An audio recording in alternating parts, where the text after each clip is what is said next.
চাই আগামী দিনে এই মুরব্বীরাই এই সমাজ পরিচালনা,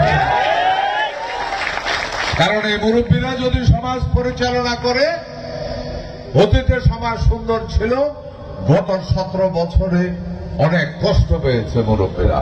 তারা সমাজ পরিচালনা করা তো দূরের কথা, ইজ্জত নিয়ে বেঁচে থাকাটা পর্যন্ত কঠিন ছিল, যার কারণে এই আন্দোলন হয়েছে। জুন জুলাইয়ের আন্দোলন, জুলাই আগস্টের আন্দোলন।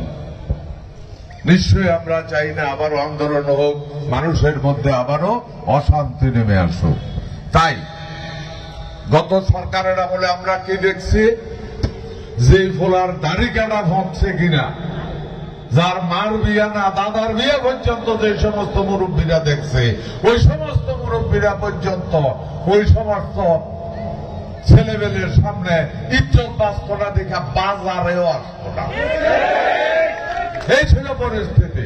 তাই আজকে যারা যুব দলে আছেন, আমি শুধু ছাত্র দল বা যুব দলে যারা আছেন তাদেরকে একটা অনুরোধ করব, যদি মুরব্বী মানেন নির্দেশ দিচ্ছি, ইনশাআল্লাহ আমি বিশ্বাস করি আল্লাহকে হাজির নাজির রেখে জনগণের সমর্থন নিয়ে ফেব্রুয়ারিতে যে নির্বাচন হবে, ইনশাআল্লাহ ইনশাআল্লাহ ইনশাআল্লাহ বাংলাদেশ জাতীয়তাবাদী দল বিএনপি সরকার গঠন করবে। কিন্তু আমি একটা জিনিস চাই, এই ইউনিয়নের যুব সমাজের কাছে বহু বছর আগে থেকে যেইভাবে মুরব্বীরা গ্রাম সরকার গ্রামকে পরিচালনা করেছিল, আজ এখন থেকে আগামী দিনগুলিতে তারাই সমাজ পরিচালনা করবে। বক্তব্য দিয়েছে যুব দলের জেলা সভাপতি, স্পষ্ট বলেছে বেয়াদবি যেন না দেখি।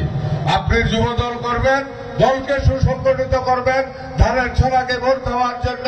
সমাজে যদি কেউ অন্যায় করে সেটাকে প্রতিবাদ করবেন, নিজে বিচার আইনকে হাতে তুলে দেবেন না। যদি কোনো কেউ অন্যায় করে, প্রত্যেকটা গ্রামে আছে, মাতবার আছে, সর্দার আছে, মুরব্বী আছে, তাদের কাছে গিয়ে বিচার দেন যে মুরব্বী এই গ্রামে এই প্রবলেমটা আছে, আপনারা কাইন্ডলি যদি একটু সমাধান করে দিতেন। কেউ নিজের হাতে যুব সমাজ বিচার তুলে নেবে না।